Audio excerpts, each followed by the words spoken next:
Blue and silver balloons floated above the gym stage as the crowd clapped for the guest of honor.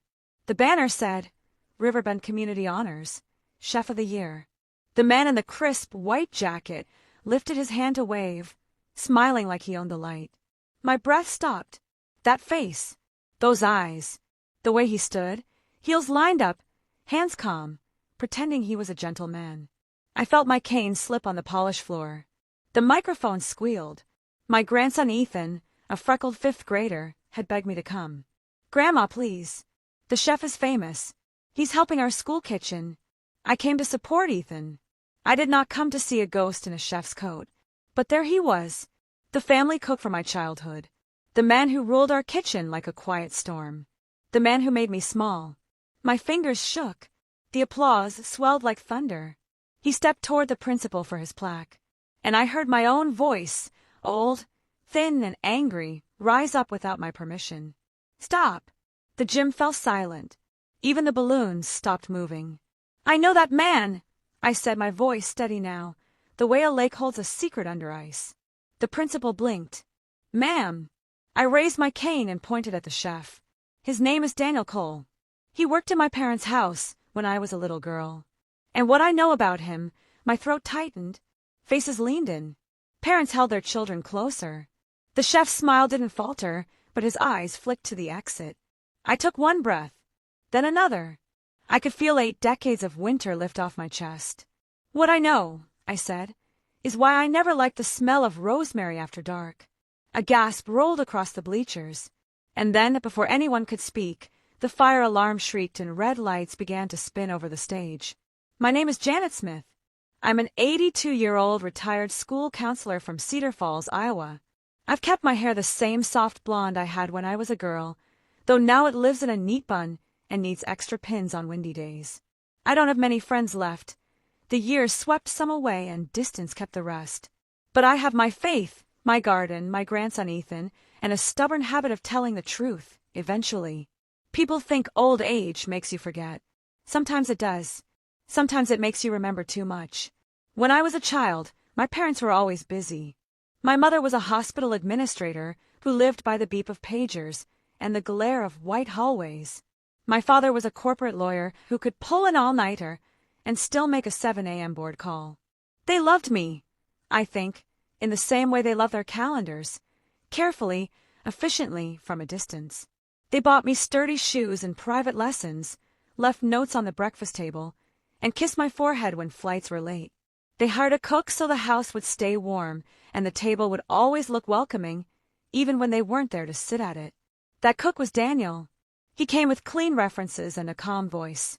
He made perfect biscuits and perfect stories, quiet stories about growing up poor and learning to make soup from almost nothing, about teachers who said he'd never be more than a line cook and how he proved them wrong. Adults liked him. Neighbors praised him. Teachers nodded when he waved. In our house, he moved like a metronome. Chop, stir, simmer. He kept the kitchen spotless. He kept me quiet. I learned quickly that if I stayed out of his way, dinner came on time and the house smelled like brown sugar. If I forgot myself, if I skipped through the pantry door or hummed near the stove, his eyes would go flat, like pond water before a storm. His voice would stay gentle, but his words pressed on my chest. Careful, Janet. Some spaces are not for you. He was never loud. That was the worst part. Loud can be seen. Loud can be heard. Quiet hides. There were days I tried to tell my mother something was wrong. I said the mashed potatoes tasted like panic and the kitchen clock ticked like a threat. She smoothed my hair and said, Sweetheart, you've always had a big imagination. We need Daniel. He's good at his job. She was not being cruel. She was being busy. I told myself I was being silly. I told myself I was making it up. I told myself that if I changed my path through the house, if I didn't use the back stairs, or if I waited by the dining room arch until the plates were down, then the night would go softer. I was a child learning to outsmart a feeling. Time moved. Schools changed. Hairstyles changed. My fear did not. The night I learned what fear can do to a voice, a storm knocked out our lights. The refrigerator clicked off with a low sigh. The house took a breath and held it. My parents were at a gala, somewhere with chandeliers and speeches. Daniel lit candles and said we'd have a picnic in the living room. He made it sound like a treat. He always did. When my parents came home and found me awake, my mother scolded me kindly for being dramatic about the dark. My father chuckled and said the power would be back by morning. Daniel cleared the plates and thanked them for trusting him. He was the perfect employee. I was the nervous child who needed to be more grateful. I grew up. I left for college. I built a life that was mine and also borrowed confidence, borrowed quiet, borrowed ways of moving that took up less space. I married a good man who taught me to plant peonies deep and to let the soil do its work. We raised our daughter, Anna. We went to church in potlucks. We took photos in front of the maple tree every fall until the maple leaned and the photo stopped. For years I told myself what happened in that kitchen was just mistreated. That word fit into drawers, could be folded and hidden, could be explained away. He was strict. He controlled too much. He scared me. Words like hurt, threat, and silenced became my braids. I wore them tight. They left little dents in my days. And then 2 weeks ago, a flyer came home in Ethan's backpack. Riverbend Honors, Chef of the Year. The picture was small, but I knew that posture. I knew the way he tilted his chin and how his hands sat empty, like they were pretending they never gripped anything that mattered. I wanted to throw the flyer away. I wanted to burn it and plant something new in the ashes. Instead, I folded it and tucked it under my Bible like a press leaf. I did not plan to speak at the ceremony. I planned to sit in the back, to cheer for my grandson's school, to keep my hands folded around my purse and my mouth closed around the truth. But when Daniel stepped under those gym lights and soaked in the applause, something old and tired in me stood up and reached for air. Fear can make a voice small. Love can make it loud. I love my grandson. I love every child who will walk past a kitchen door thinking it is a safe door. I love the little girl I was, even if I didn't know how to protect her then. So I stood. My cane clicked the wood. The room went still, and I said what I said. And that is when the alarm screamed. Red lights spun across the banner. Teachers waved their arms and told everyone to stay calm.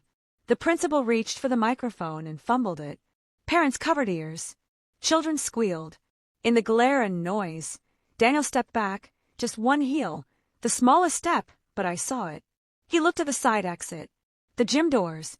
He was measuring the room the way he used to measure the kitchen. Angles, timing, who could see him, who could not. The principal finally got the mic working. "We'll exit in an orderly fashion," he said. "Hold your children's hands. Follow the ushers." I tightened my grip on my cane. My heart thudded like footsteps on hardwood. I watched Daniel slide behind the curtain, using the alarm as cover, the way a magician uses smoke. I am 82, but I am not slow. I turned to Ethan. "Stay with your mom," I told him. "Do not move." "Grandma, where are you going?" His eyes were wide, all trust and freckles. "Some spaces," I said, "are for the truth." I slipped into the stream of people and edged along the wall toward the stage steps. The siren howled. The curtain rippled. He was back there. I knew it like I know the sound of peonies catching rain. I set my cane on the first step and tested my balance. My knees ached, but my spine felt like steel. I climbed one step, then another.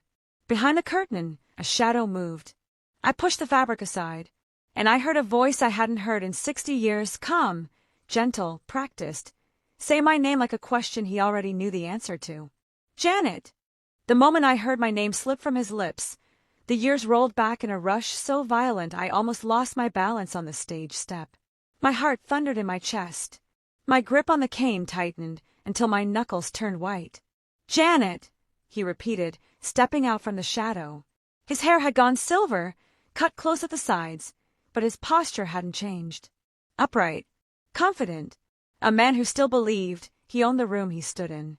His chef jacket gleamed in the strobe of the alarm lights, but his eyes, those cold, measured eyes, were exactly the same as I remembered.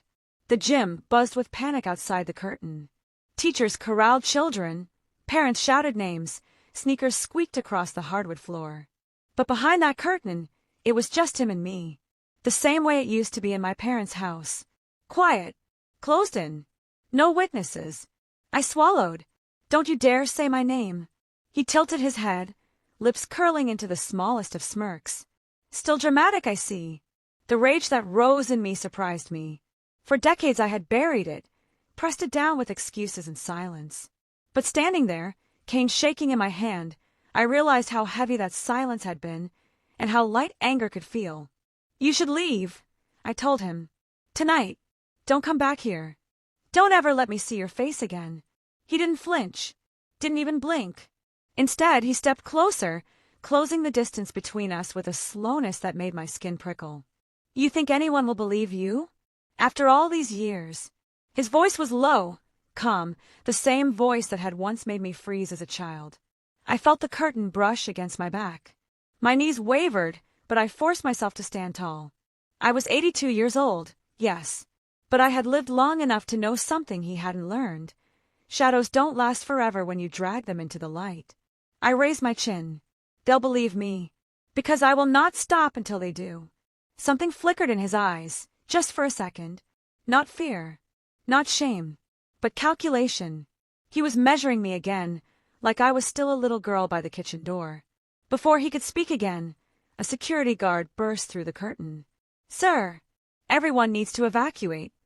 His words stopped mid-sentence when he saw us facing each other, standing like two boxers waiting for the bell. The chef smoothed his jacket. "Of course," he said, sliding his professional smile back into place. "Just leading Mrs. Smith here safely out." I opened my mouth to object, to tell the guard who he really was, but the alarm blared louder, drowning my words. The guard nodded, distracted, and gestured toward the exit. "This way. Quickly, please." Daniel moved first, his hand brushing past me, too close, too deliberate. The smell of rosemary hit me like a memory I had spent years trying to erase. I stiffened, then followed, my cane clicking on the floor with every step. The hallway filled with flashing red lights and shuffling bodies. Children clung to parents. Teachers barked instructions. Everyone looked at Daniel as though he were still the honored guest, the hero in a chef's jacket. No one saw what I saw. Not yet. As we stepped into the cool night air, I whispered, "This isn't over." His smirk widened, but his eyes didn't smile. "It never really ended, Janet." The sound of my name coming from his mouth was like a knife through a lockbox I had buried deep inside me. My knees trembled, but not just from age. That single word yanked me back 60 years, to the kitchen with its ticking clock, to the silence that always felt heavier than the noise of the house. I tightened my grip on the cane. My breath felt shallow, as though the red alarm lights above were sucking the oxygen from the room. "Janet!" he repeated, softer now. His eyes darted toward the exit curtain, calculating like he used to do, always watching the doors, always checking who was near. He had aged, yes, but some things never grow old. "Don't you dare say my name again," I snapped, my voice sharp enough to cut the tension in the air. He tilted his head and smirked, like the years hadn't passed, like he still had power over me. "Still dramatic," he murmured, his tone the same silky menace I remembered. For decades I had told myself the memories weren't real, that maybe I had overreacted. Maybe I had invented the terror in his eyes, the fear that pressed on my chest when he walked into a room. But standing there, face to face with him after all these years, I knew. I had not imagined anything. The fear I felt now was the same fear that had walked beside me into adulthood. I took a breath and forced my voice steady. "Leave.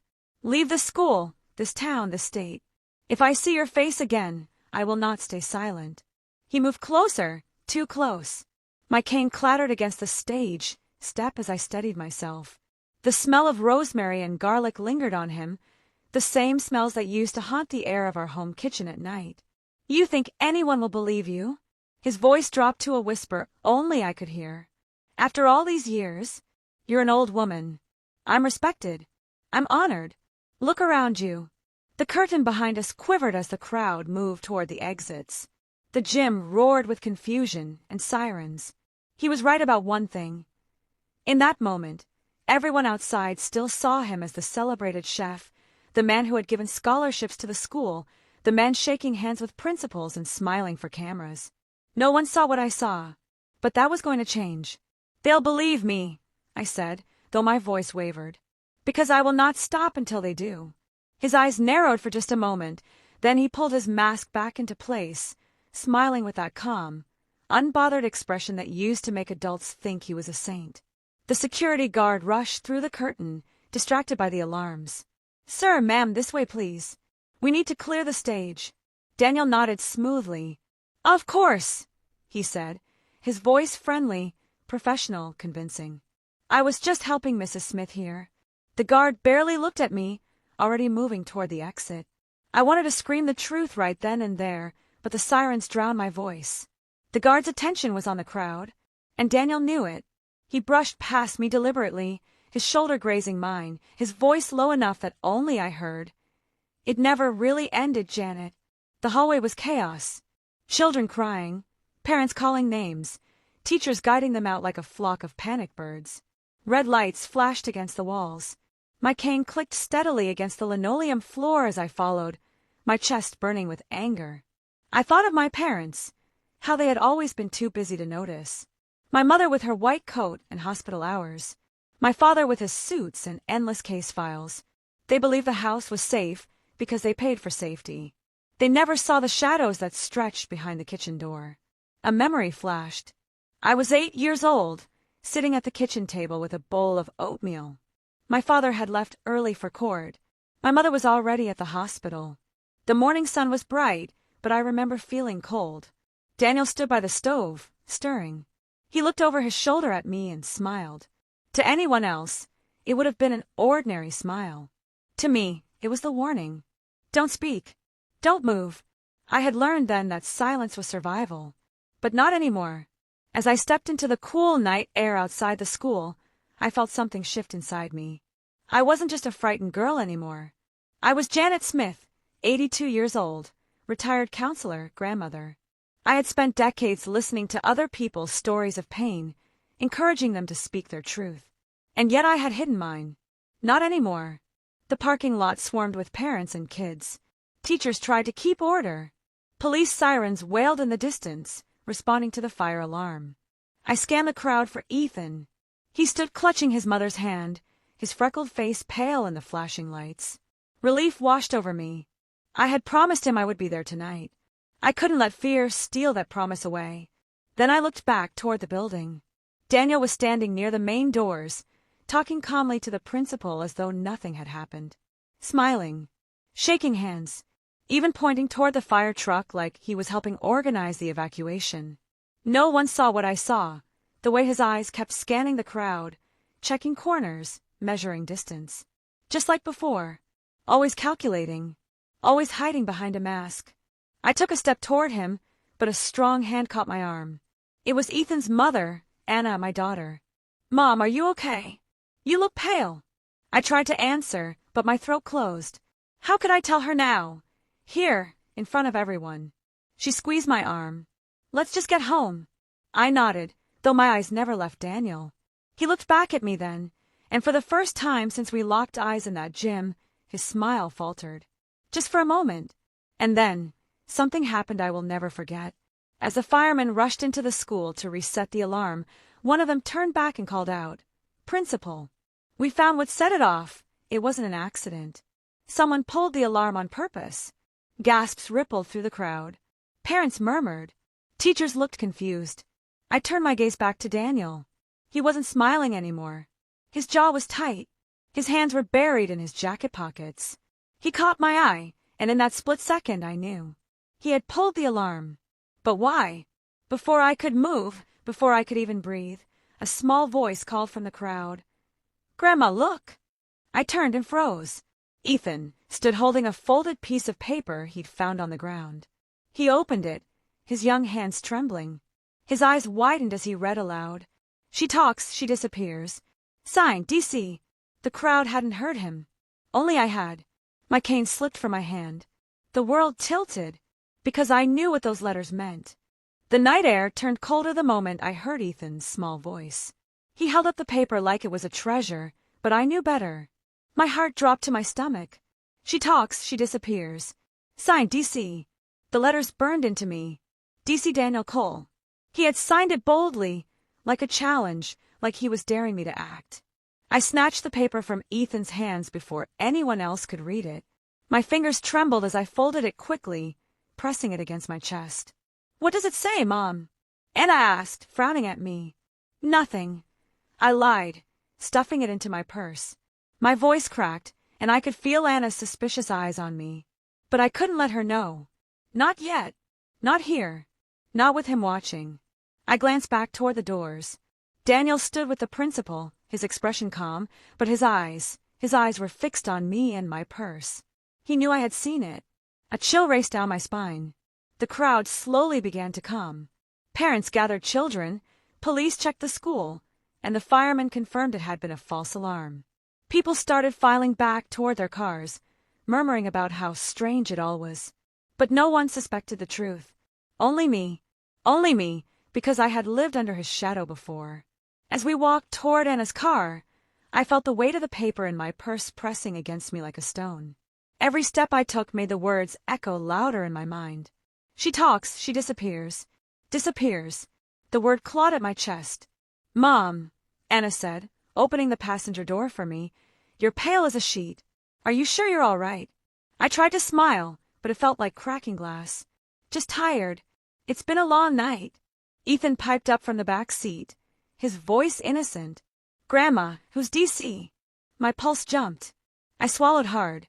Nobody you need to worry about, sweetheart. But inside I was screaming. Because if Daniel had gone as far as to slip a note at a school event, where my grandson could find it, then he wasn't just haunting my past anymore. He was stepping into my present, into my family's life, and that I could not allow. The drive home blurred by. The headlights stretched across the quiet suburban streets. My mind wasn't in the car. It was back in that kitchen, back in the dim light of the pantry door. I remembered the night I had tried to tell my mother the truth. I was maybe 12. I sat at the dining room table, tears dripping onto my plate of peas. Mama, I had whispered, Daniel scares me. She sighed, rubbing her temples. Janet, honey, Daniel has been nothing but kind. He cooks for us, cleans up, makes sure you eat. We're lucky to have him. But Mama, no buts. Your father and I work too hard to come home to this kind of drama. You mustn't let your imagination run wild. And just like that, she had shut the door on me. On the truth. I learned that night how to keep my lips closed, how to lock my words deep inside where no one could hear them. But now, 60 years later, Daniel was back, and he was threatening the one person I loved most in the world, Ethan. When we pulled into Anna's driveway, I forced a smile and kissed Ethan's forehead. Get some rest, darling. Grandma will see you tomorrow. Okay, he said, sleepy now, his freckles soft under the porch light. Love you. I love you more, I whispered. Anna lingered by the car, studying me. Mom, tell me the truth. Do you know that man? The question pierced me. For a moment I almost confessed everything. The late nights, the fear, the silence. I wanted to tell her why I couldn't stand Rosemary, why the sight of Daniel made me shake. But then I saw Ethan's small face in the window, watching us. Not tonight. I just recognized him from long ago, I said softly. But I'll explain later. Anna frowned but didn't push further. She hugged me tightly before heading inside. I stood there for a long moment, the paper heavy in my purse, the night pressing down on me.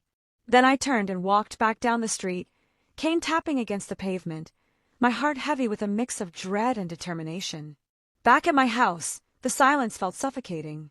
I locked the door, pulled the curtains tight, and sat at the kitchen table with a note in front of me. The handwriting was neat, deliberate, the kind of writing that wanted to be understood. No mistake, no hiding. She talks, she disappears. He wanted me scared. He wanted me silent, just like before. But this time I wasn't a child. This time I had something to fight for. I reached for my phone, my finger hovering over the number of the local police. But then I froze. What would I even say? That a famous chef slipped my grandson a note? That 60 years ago he had terrorized me in ways I never dared speak aloud? Would they believe me now, any more than my parents had back then? My hand shook as I lowered the phone. That's when I heard it, a sound outside my window. Slow, deliberate, like footsteps on the gravel path. I froze. My heart slammed against my ribs. Cane in hand, I shuffled to the living room and peeked between the curtains. The street was empty, too empty. And then I saw it. On my front porch, under the dim glow of the light, sat a casserole dish. Steam still rose from it. A note was taped to the lid. With trembling fingers, I opened the door and stepped onto the porch. The night was silent. My street looked asleep. I bent down and peeled the note off the dish. It was written in the same careful handwriting. Eat well, Janet. You'll need the strength. DC. I stumbled back, the dish nearly slipping from my hands. Because I knew then he had been here. At my house. Watching. Waiting. The dish sat there like a curse. Steam curled from under the foil, carrying the unmistakable scent of rosemary. My stomach twisted. Of all the herbs he could have used, he chose the one that had haunted me for decades. I picked up the note again, my hands trembling. Eat well, Janet. You'll need the strength. DC. It wasn't just a message. It was a reminder. A taunt. A threat dressed as kindness, the same trick he had played when I was a girl. He had always cloaked control and politeness. Always made fear look like generosity. I carried the dish inside, set it on the table, and sat down. The kitchen clock ticked loudly, echoing the ticking of the clock from my childhood home. My throat tightened. I wanted to throw the casserole straight into the trash, but something stopped me. Curiosity. Fear. Proof. If I threw it away, I'd have nothing but my word against his. But if I kept it, if I showed someone, maybe they'd believe me. I reached for the phone again, almost dialing the police. Then I froze. What would I say? A casserole appeared on my porch? They'd think I was a lonely old woman seeing threats and shadows. My pulse thudded in my ears. I took a shaky breath and whispered to myself, You survived him once.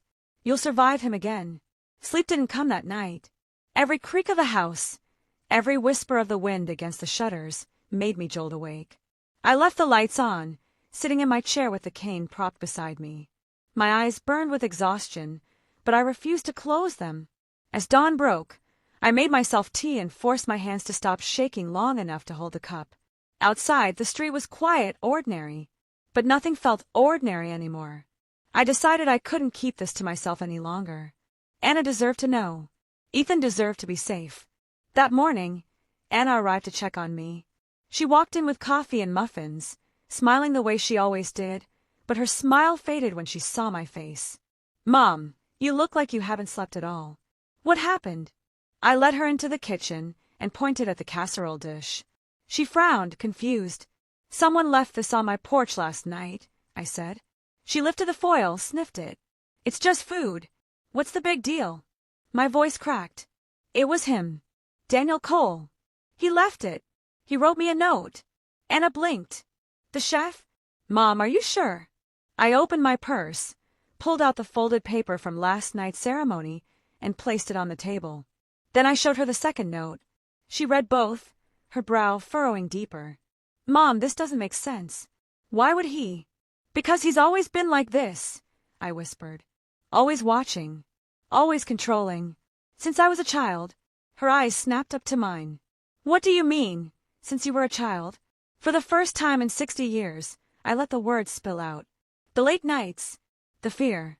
The way he silenced me. The way my parents never believed me. My voice shook, but I didn't stop. Anna's hands covered her mouth. Tears welled in her eyes. Mom, why didn't you ever tell me? Because no one ever listened, I said bitterly. And I didn't want you to look at me the way I looked at myself. Like I was weak. Like I was nothing. She reached across the table and gripped my hands. You are not nothing. And I believe you. The words nearly broke me. For the first time in decades, someone said they believed me. But the relief lasted only seconds before fear crept back in. Because belief alone wouldn't stop him. Later that day, Anna insisted on going to the police with me. She drove while I clutched the notes in an envelope on my lap. The station smelled like coffee and disinfectant. A young officer listened patiently as I told him about the ceremony, the notes, the casserole. He nodded politely, then asked, Did you actually see him place the food on your porch? My chest tightened. No, but it was him. I know it was. He scribbled in his notebook. Do you have cameras at your home? No. He sighed. Without proof, it's difficult for us to act. But I'll file a report. A report. A piece of paper. Nothing more. I left the station with a heavy heart. Anna tried to comfort me, but I could see the worry in her eyes.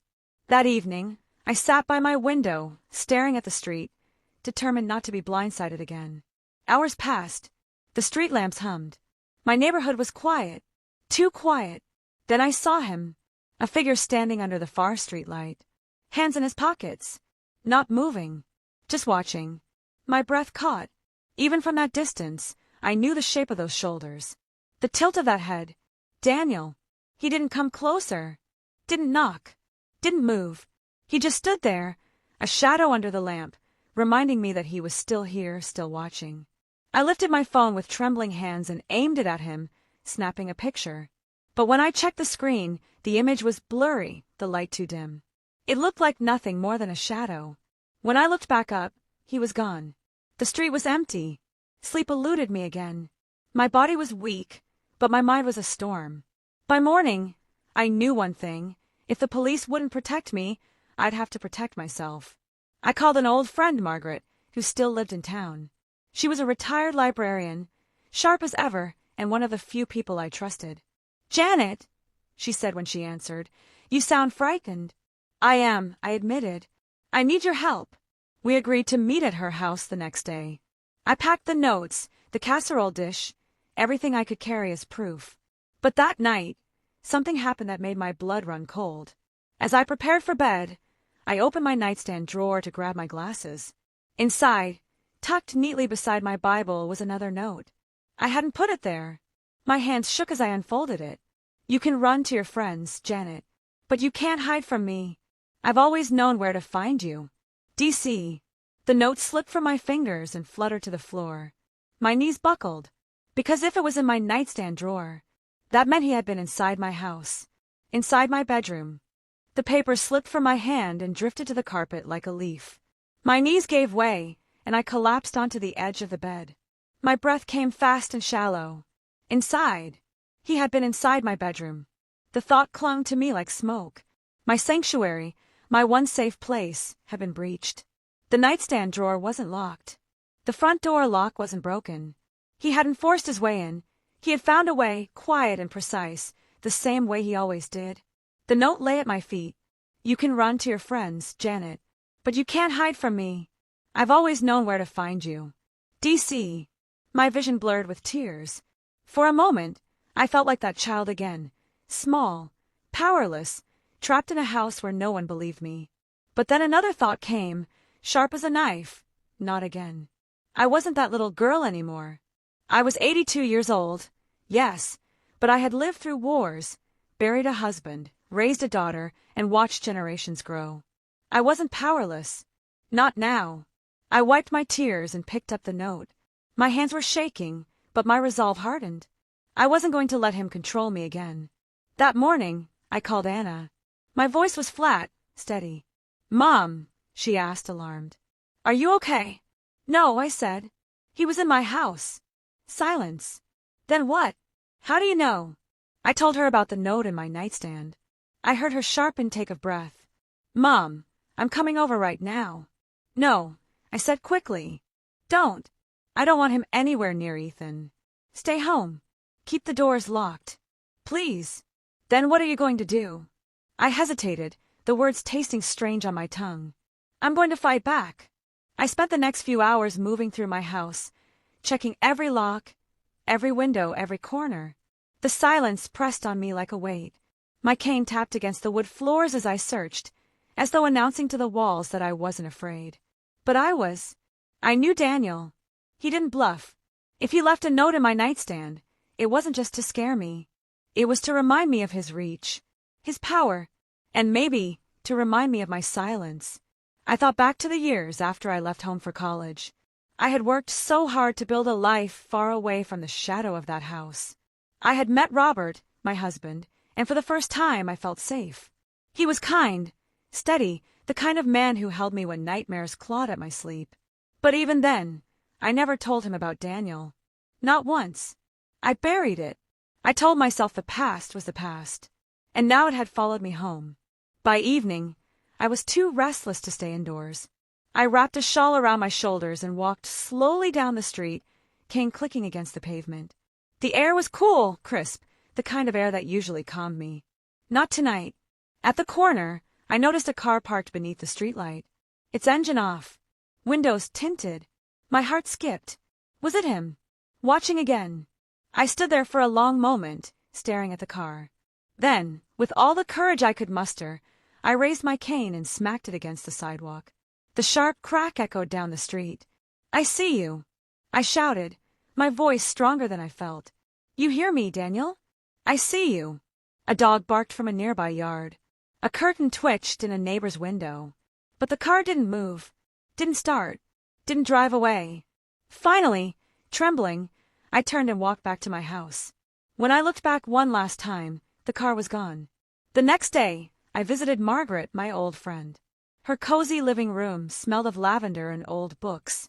She made tea, her hand steady, her eyes sharp behind her glasses. "Janet," she said softly, after hearing everything. "This man, he never stopped haunting you." "No," I whispered. "And now he's threatening my family." She reached across the table and squeezed my hand. "Then it's time you stop hiding. If the police won't listen, we'll find another way. Records, history, people who knew him back then. We'll gather proof." Proof. The word filled me with a small spark of hope. Margaret leaned back, her voice firm. "Men like him rely on silence. You've kept his secrets for 60 years. It's time to break that silence." I nodded slowly. "You're right." But before I could take another sip of tea, a knock rattled the door. Margaret frowned. Who could that be? We weren't expecting anyone. She opened the door. And there he was, Daniel, standing on her porch in his white chef's jacket, holding a bouquet of flowers. "Hello, Margaret," he said warmly, his voice smooth as honey. "I heard Janet was here. I thought I'd stop by to bring a little peace offering." Margaret froze. I clutched my cane so tightly my knuckles ached. His eyes met mine over the flowers. That same smirk, that same calm. He had found me again. And now, he wasn't hiding in shadows. He was standing in broad daylight. Daniel stood there like he belonged, bouquet in hand, his smile rehearsed, his voice dripping with charm. "Hello, Margaret," he repeated, his tone smooth. "And Janet, what a surprise to see you here." My blood ran cold. Of course he knew. Of course he had followed me. The notes weren't just threats, they were proof he was watching my every move. Margaret's fingers tightened on the doorknob. Her librarian's eyes scanned him the way she used to scan overdue patrons. Calm, critical, unyielding. "Mr. Cole," she said curtly, "this is not a good time." But Daniel ignored her. He held the bouquet toward me. "For you, Janet. Rosemary and lilies. Your favorites, weren't they?" The smell hit me like a punch. My breath caught in my throat. He remembered. He remembered everything. I refused to move. My cane pressed against the floor like a stake in the ground. "Take them away." His smile didn't falter. "I only came to make peace. Old misunderstandings should be left in the past, don't you think?" Margaret stepped between us. "Enough," she said sharply. "Janet owes you nothing. Leave." For the first time, Daniel's eyes flicked with something darker. Annoyance. His smile thinned. I was only being neighborly. "Neighbors don't break into people's homes," Margaret snapped. His gaze snapped to me. "So you told her?" The air went still. "Yes," I said, my voice low but steady. "I told her everything." For a fraction of a second, his mask slipped. His jaw tightened. His eyes narrowed. Then, just as quickly, the smile returned. "Well," he said softly, setting the flowers down on the porch railing, "then I suppose the past isn't as buried as I thought." He leaned closer, lowering his voice so only I could hear. "Careful, Janet. Digging up old graves can be dangerous." Then he tipped his head politely at Margaret, turned, and walked down the path. His steps were calm, measured. He didn't look back. But I knew this wasn't over. Margaret shut the door hard, locking it twice. She turned to me, her face pale but determined. "You weren't exaggerating. He's dangerous."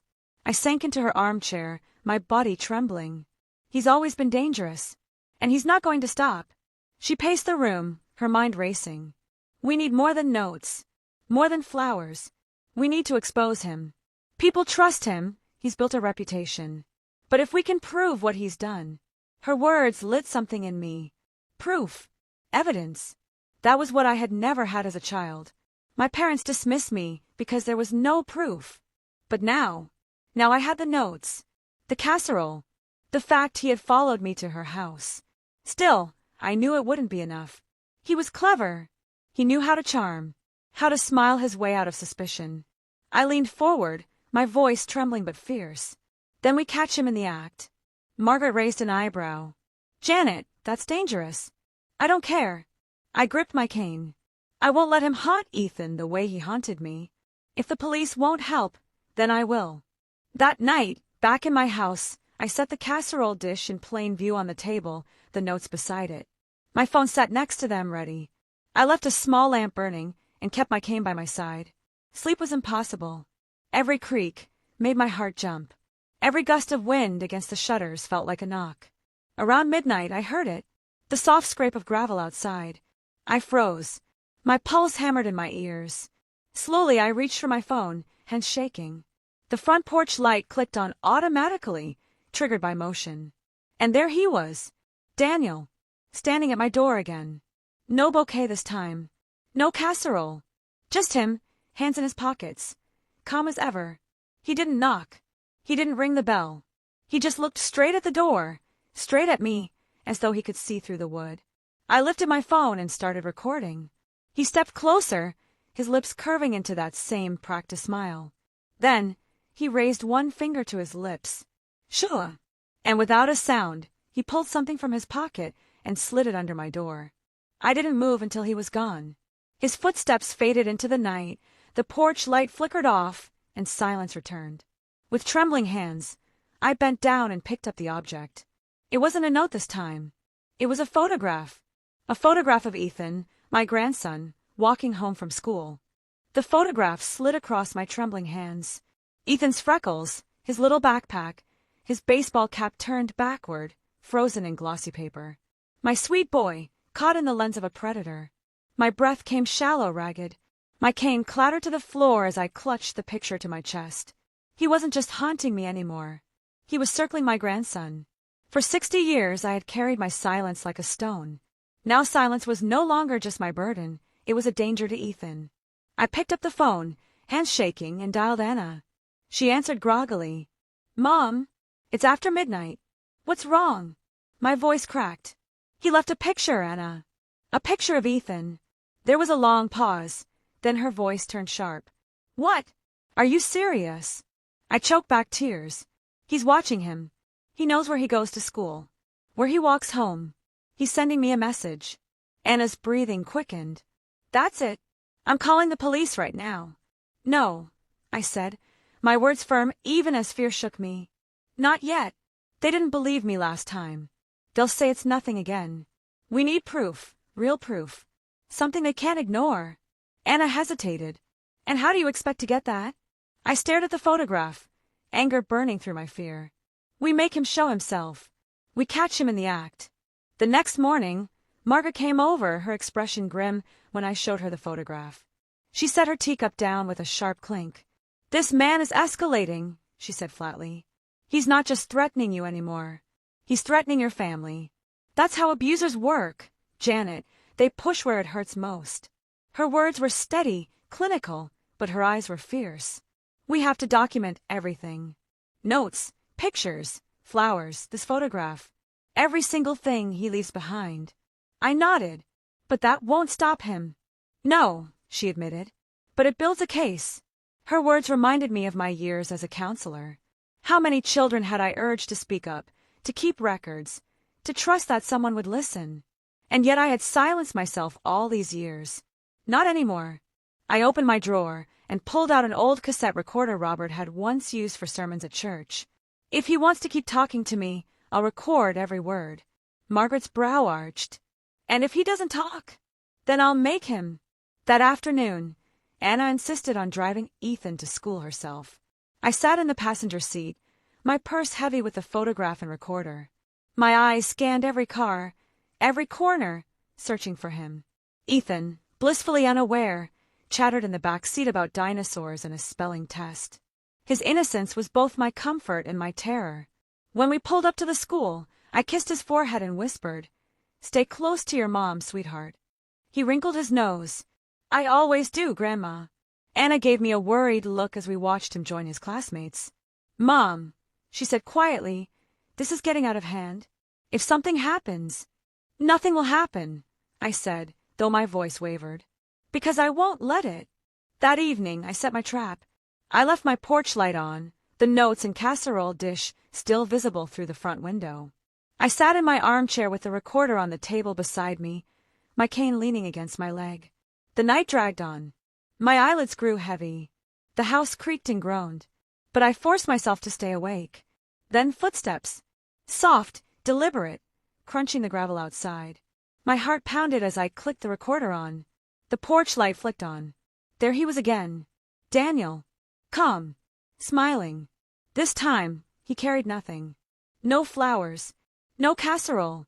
Just his presence, which was worse. He stepped onto the porch and looked straight through the glass at me. I didn't move. He raised his hand and knocked, slow and deliberate. 3 times. Knock. Knock. Knock. I gripped my cane tighter, my other hand trembling on the recorder. Open the door, Janet, he called softly. His voice, even muffled through the glass, carried that same silken menace. You and I need to talk. I swallowed hard. Talk here. He tilted his head, always so stubborn. But you know you can't ignore me. You never could. I forced my voice to stay steady. Leave, Daniel. Leave now. He smiled wider. Or what? You'll call the police. We both know they won't listen. They never did. My stomach twisted. He knew exactly where to strike, the old wound that never healed. I have proof now, I shot back. Notes. Pictures. This time they'll listen. For the first time, his smile faltered. His eyes darkened. Then he leaned close to the glass and whispered words that made my blood freeze. You think you're protecting him. But I've already been closer to Ethan than you know. I gasped. My body shook. What do you mean? He tapped the glass with one finger, slowly. Ask him about the man who bought him ice cream after school yesterday. My heart stopped. Ethan. He had been with Ethan. My knees gave way and I collapsed into the chair, clutching my cane. By the time I looked up, Daniel was gone. Only the night remained, and the sound of my own heartbeat, pounding like a war drum. I couldn't breathe. His words echoed in my head like thunder.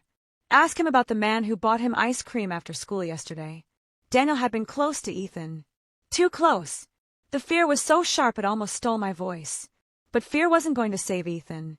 Fear had kept me silent for 60 years. Not anymore. I picked up my phone and called Anna.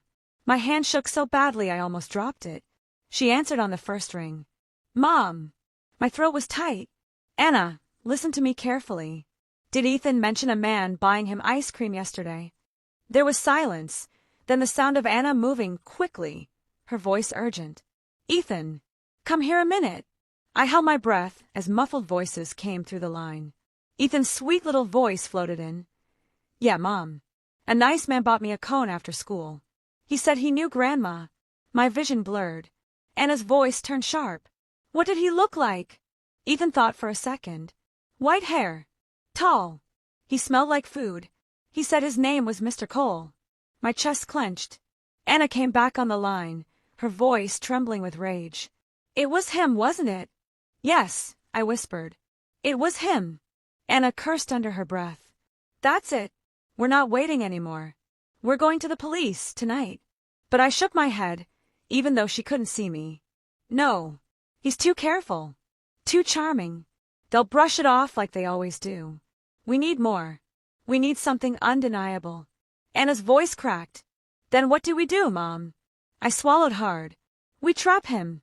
The next morning, Margaret came over, her lips pressed into a tight line when she heard about the ice cream. This man is escalating, she said. He won't stop until we make him. I nodded. So we make him. We sat around my kitchen table, the same table where I had once been too frightened to speak as a child, and we planned. The idea was simple, though dangerous. Lure him into trying something in the open, while we recorded every word and every move. Margaret's nephew was a tech whiz, and he loaned us a small hidden camera disguised as a button. We set it up in my living room. Are you sure about this? Margaret asked, her hand on mine. I have to be, I said. For Ethan. That night, I left the porch light on and the notes laid out on the table like bait. My heart pounded with every tick of the clock. Margaret sat hidden in the back room with a second phone, ready to call the police the moment we had something solid. The house was silent, the kind of silence that presses against your skin. Then footsteps. The crunch of gravel. I gripped my cane and tried to steady my breathing. The door creaked. And there he was. Daniel stepped inside as though he owned the place. No knock. No hesitation. Just boldness. He wore no chef's jacket tonight, just a dark coat. His silver hair glowed, faintly in the lamplight. "Hello, Janet," he said softly. "Still leaving the door unlocked, I see. You never learn." I clenched my cane tighter, my voice trembling but firm. "You need to leave." He smiled, calm as ever, and stepped closer. "Oh, but I just came to talk. After all, that's what you've always wanted, isn't it? Someone to listen." I swallowed hard, glancing at the camera button hidden in the bookshelf. "What do you want from me?" His eyes gleamed. "I want silence. The same silence you gave me for 60 years. The same silence that let me build the life I have now. And if you can't give me that," he leaned closer, his voice dropping to a whisper, "then Ethan will pay the price." My blood turned to ice. I forced myself not to look at the camera, not to flinch. "You won't touch him." Daniel chuckled. "You think you can stop me? You think your daughter can? You couldn't even stop me when you were young." Tears burned my eyes, but I held his gaze. "I'm not that girl anymore." He tilted his head, amused. "No. You're an old woman with shaky hands and a cane. Hardly a threat." I raised the cane slowly, gripping it with both hands. "Try me." He smirked, but before he could answer, Margaret stepped into the doorway, her phone raised. "It's all recorded, Daniel. Every word. It's over." For the first time, his smile cracked. His eyes flicked to the bookshelf, to the blinking red light. His jaw tightened. Then, without a word, he lunged. He knocked the camera to the ground, smashing it beneath his shoe. The red light blinked out.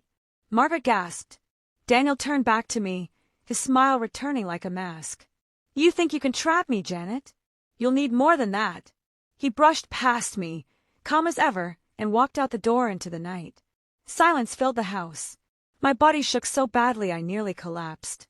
Margaret rushed to my side, her face pale. "We almost had him," she whispered. "Almost." But my eyes were fixed on the smashed camera on the floor. Almost wasn't enough. And in that moment, I knew. Next time, he wouldn't just smash the camera. Next time, he'd smash me. The silence after Daniel left was heavier than any scream. My cane trembled in my hand, my knees weak.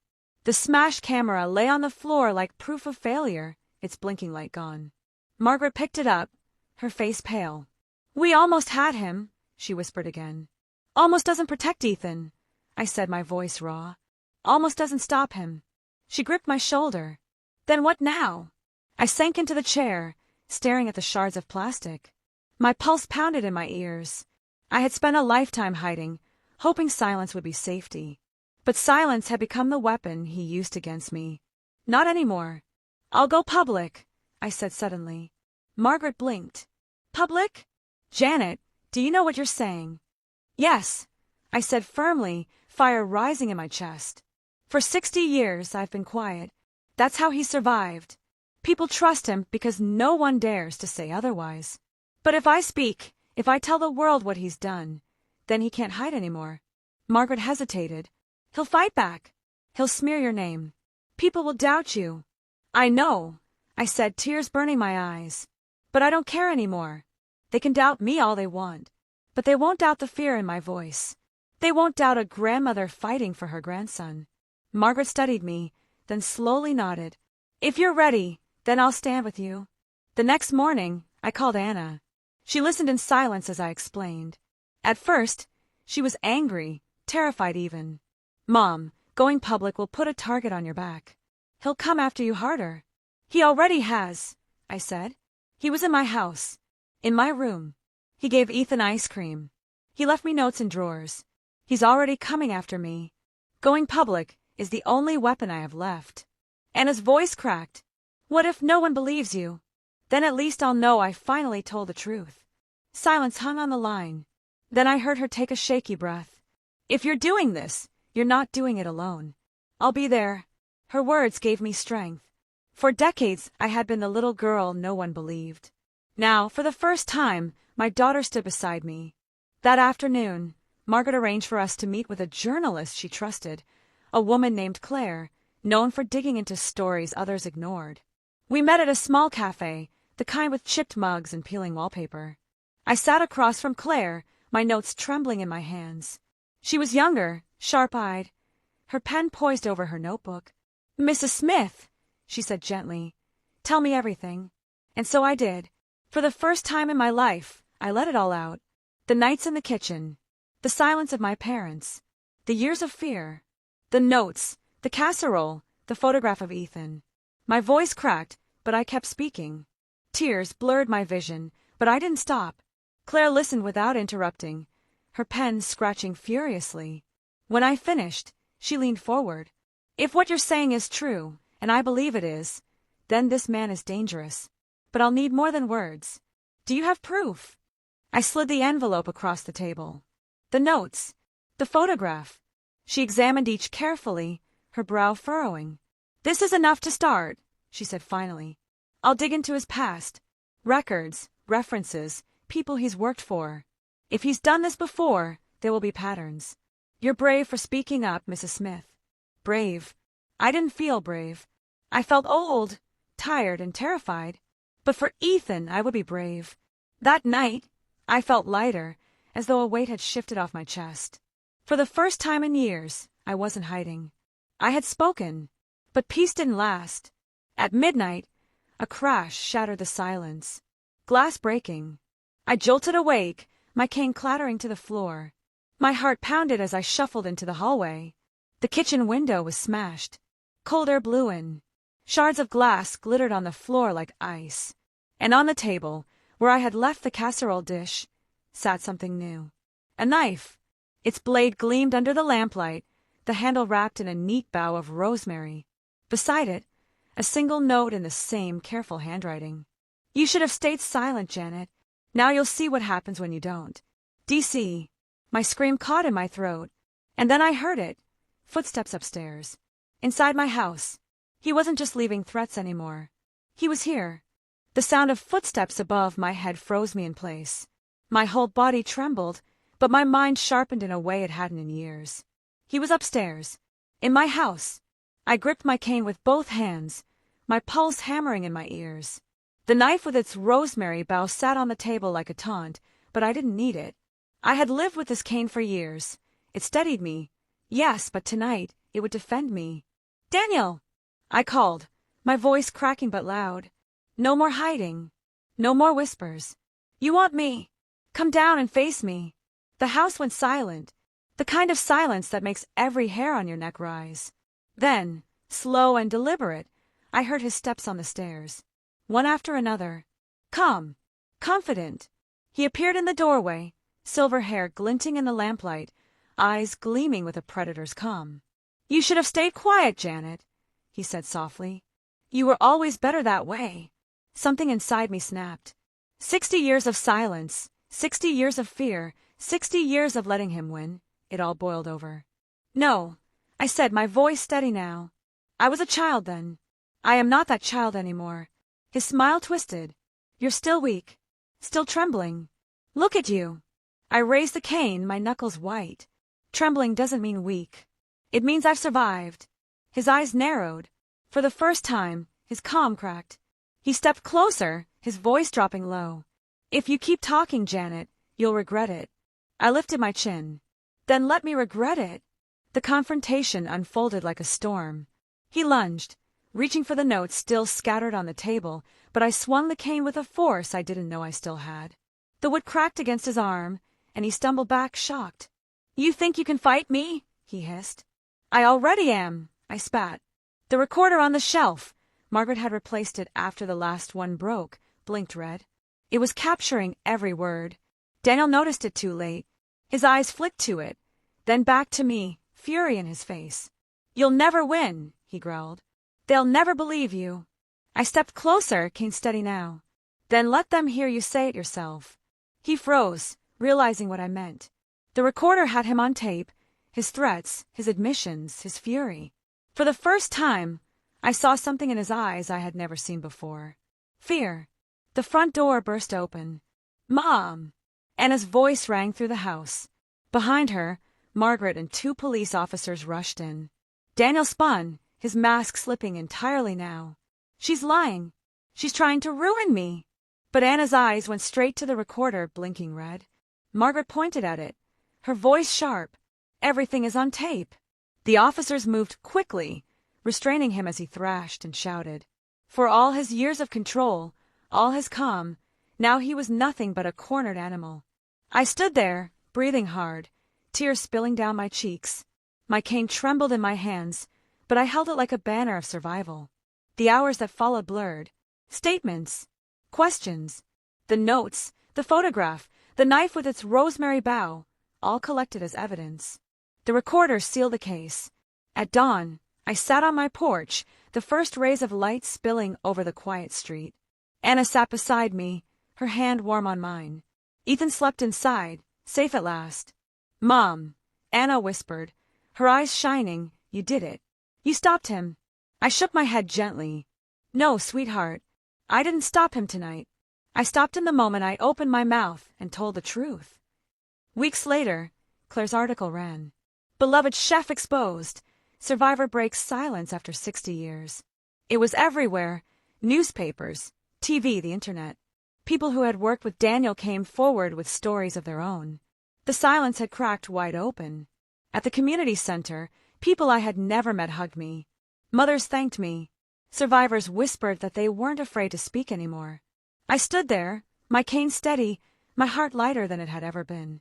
For the first time, rosemary didn't smell like fear. It smelled like freedom. That night, I sat with Ethan on the porch. He leaned against me, freckles glowing in the golden sunset. "Grandma," he asked softly. "Yes, sweetheart." "Were you scared?" I smiled, brushing a strand of blonde hair from my face. "Yes, Ethan. I was scared. But you did it anyway." "Yes," I whispered. "I did it anyway." He smiled and squeezed my hand.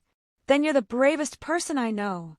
Tears filled my eyes, but this time they were warm, not heavy. Because after all these years, the silence was broken.